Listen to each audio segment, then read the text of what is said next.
అందరికీ నమస్తే. Welcome back to my channel V for vocabulary in Telugu.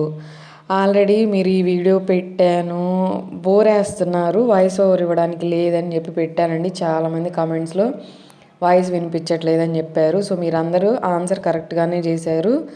So ఆ రోజు ఎక్స్ప్లెనేషన్ ఇవ్వలేదు కాబట్టి ఇప్పుడు క్లియర్ ఎక్స్ప్లెనేషన్తో నేనైతే మీ ముందుకు వచ్చేసాను. ఇంకెందుకు లేటు, సబ్జెక్ట్లోకి అయితే వెళ్ళిపోదాం.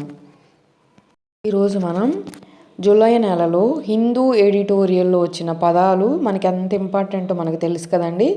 వాటిలో కొన్ని పదాలు అయితే మనం నేర్చుకుందాం. First word wicked. ఎలా పలకాలి ఆ వర్డ్ కింద ఇచ్చాను చూడండి.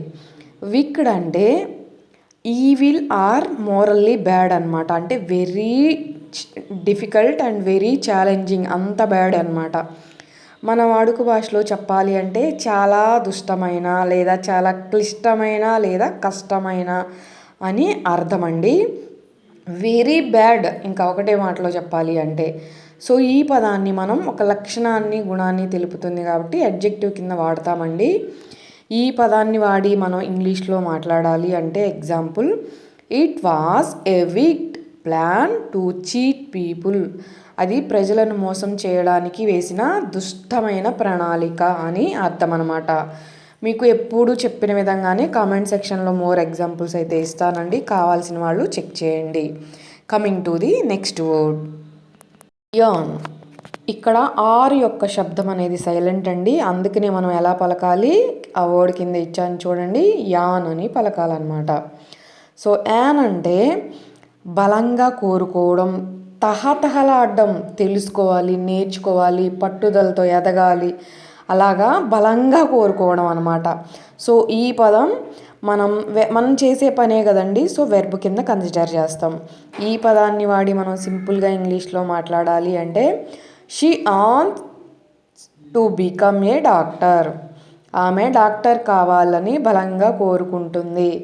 మీకు ఏదైనా బ్యాక్గ్రౌండ్ నాయిస్ వస్తే కొంచెం ఎక్స్క్యూజ్ చేయండి. ప్రతిరోజు నేను వాయిస్లెస్ వీడియోలు ఎలా పెడతా, ఇంక అందుకనే తప్పదు.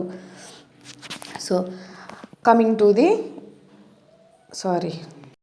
ఆమె డాక్టర్ కావాలని బలంగా కోరుకుంటుందని అర్థం అనమాట. So coming to the next word turmoil. Turmoil అంటే అల్లకల్లోలం, గందరగోళం, ఇంకా ఎలా అంటే అంతా ఇంకా మొత్తం నాశనం అయిపోవడం అనమాట, అంత గందరగోళంగా అయిపోవడం. సో దీన్ని మనం నౌన్గా వాడతామండి. అంటే సింపుల్గా చెప్పాలంటే a state of confusion, disorder and uncertainty.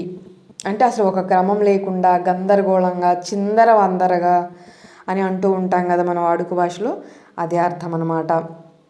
So దీనిని నౌన్గా వాడతామండి. ఈ పదాన్ని వాడి మనం సింపుల్గా ఇంగ్లీష్లో మాట్లాడాలి అంటే the country is in political turmoil. So దేశం రాజకీయ అల్లకల్లోలంలో ఉంది. సో ఇది ఎప్పుడు ఉండేది, ఇంకా చెప్పకూడదు కానీ. Coming to the next word resurgence.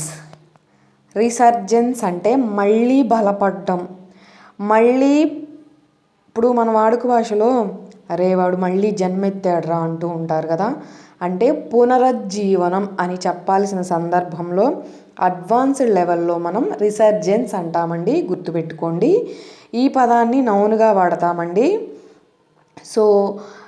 So దీన్ని సింపుల్గా చెప్పాలి అంటే ఏంటి, రివైవల్ అంటూ ఉంటారు కదా, అదే అర్థం అన్నమాట. సో ఈ పదాన్ని వాడి సింపుల్గా ఇంగ్లీష్లో మాట్లాడాలి అంటే the company saw A resurgence in sales. Company అమ్మకాలు మళ్ళీ పెరిగాయి, మళ్ళీ పునరుజ్జీవనం, మళ్ళీ అందుకున్నాయి అని అర్థం అన్నమాట. ఆల్రెడీ మీరందరూ ఛాలెంజ్కి ఆన్సర్ చేశారు కాబట్టి నేను ఇచ్చిన ఛాలెంజ్ స్ట్రాటజిక్ అంటే మనం జనరల్గా మన డైలీ లైఫ్లో కూడా వాడే పదమే అండి.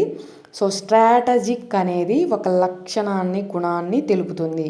అసలు దీని అర్థం ఏమిటి, వ్యూహాత్మకమైన లేదా మన వాడుక భాషలో అర్థమయ్యే భాషలో చెప్పాలి అంటే ముందే ప్రణాళిక ప్రకారం చేయదగినది, అంటే చేసింది, ప్రణాళికబద్ధమైన అని సింగిల్ వర్డ్లో చెప్పచ్చు అనమాట.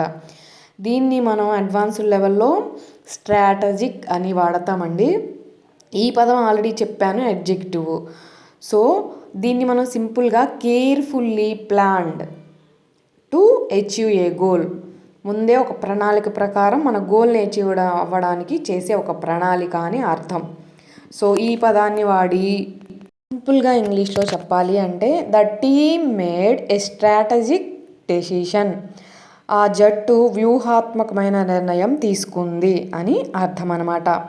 సో మీకు అన్ని పదాలు అర్థమైనవి క్లియర్గా, ఎలాంటి డౌట్స్ లేవనుకుంటున్నానండి.